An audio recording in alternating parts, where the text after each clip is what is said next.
Camp Steg here. Just wanted to show you guys my Citrix setup. I've got the Citrix Express VDI virtual desktop interface,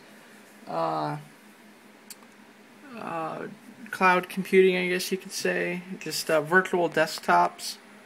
Right here is the Xen Center for my Xen server. Right now I've got the desktop delivery server running, Windows 7 64-bit, and I've also got another one, Windows XP, that's not showing up here, I don't know why, but and I've got it running on this eMachines computer right here. It's got a 64-bit Athlon X4, Athlon 2 X4 with 6 gigs of RAM.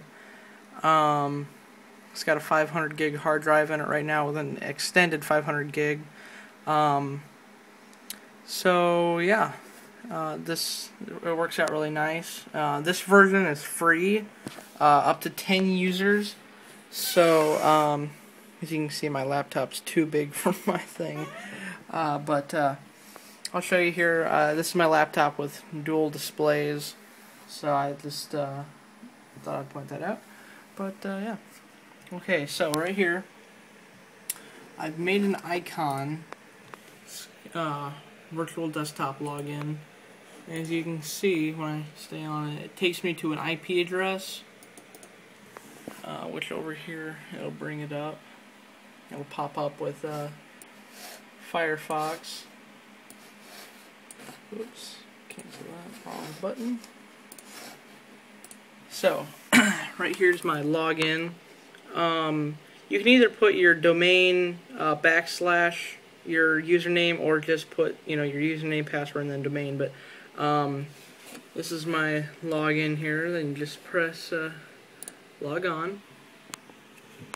And over here, here's all my virtual desktops. Here's my dad's, my mom's, Windows 7 tests, Windows 7 64-bit, and Windows XP.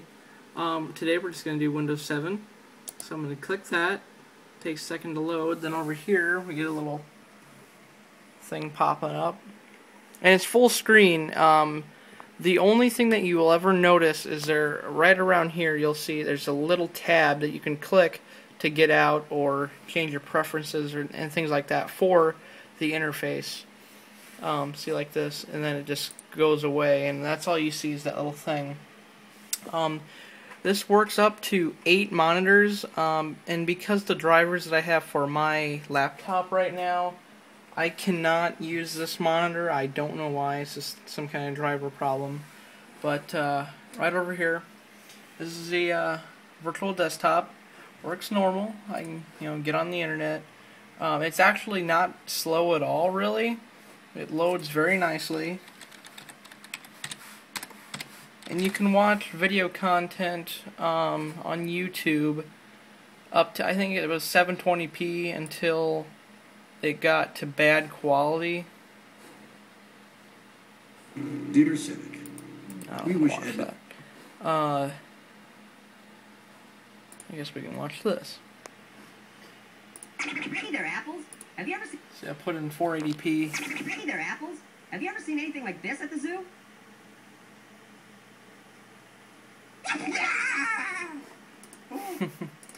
Let's try full screen here. Wow. All I can say is that marshmallow should be arrested for glittering. Have you ever seen a marshmallow? So up to 480p you can go full screen. Let's try 720p without full screen and see what happens here. It lags. It just depends on what it's actually playing. Have you ever seen a marshmallow sneeze glitter? And look at this guy.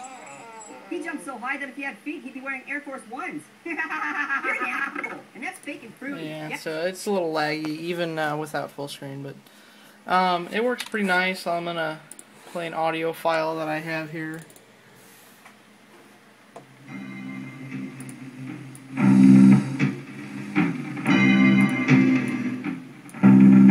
It's Christmas time.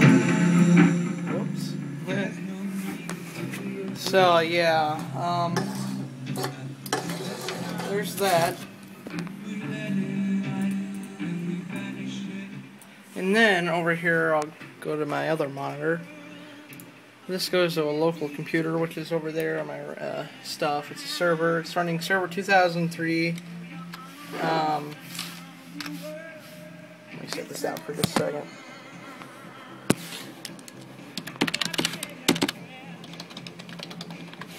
Okay, just gonna log in. So, this is the actual server that's the backbone to my network. It's got, let's see all the things that I have on here. It's got print server, application server, terminal services server, remote access / VPN server, domain controller, DNS server, and DHCP. So I got all that running on this one server for now. I've got 2 other ones laying around that I'm not using right now, plus 2 others that are on this rack that are currently running. And I'm going to kind of disperse the services. I just like to save a bit of money because running servers costs about $20 a week, I guess. I don't know. They're pretty expensive because the wattage that their power supplies make, plus dual power supplies, and they're each 730 watts, so they take up a lot of power. Just wanted to show you guys. If I go over to here, users and computers, these are all my users that control the systems, and all I have to do is create a user on here. It's like, I created one here. Just go to new user. Then you fill out this information. Let's just make a fake one here. Then you enter their password, and then you'd press finish, and then their thing would pop up, and you could change anything you needed to on here. And you know, you got all your information here. Right here is the important part, though. This is the actual logon name, and right here mine is Tyler at TiceComputers.local or TiceComputers /Tyler. So then you can modify the logon hours and, you know, all that stuff, or log on to certain computers. Then you can change, you know, if the user needs to change their password at their next logon, if they cannot change their password, if it never expires, you know, and just a whole bunch of different things, you know, encryption and all that. You can change certain things for terminal services here, organizational, you know, remote control. This is VPN right here stuff. And then, you know, your groups, like my thing is, you know, obviously I'm an administrator, so I need to be part of the group administrators. You go to there, then on my laptop here, go to my second screen, minimize this, and gives me the Xen Center. If I go to here, now when using Xen Center to control a computer, it is pretty laggy. I don't like using it. It kind of sucks because of how slow it is.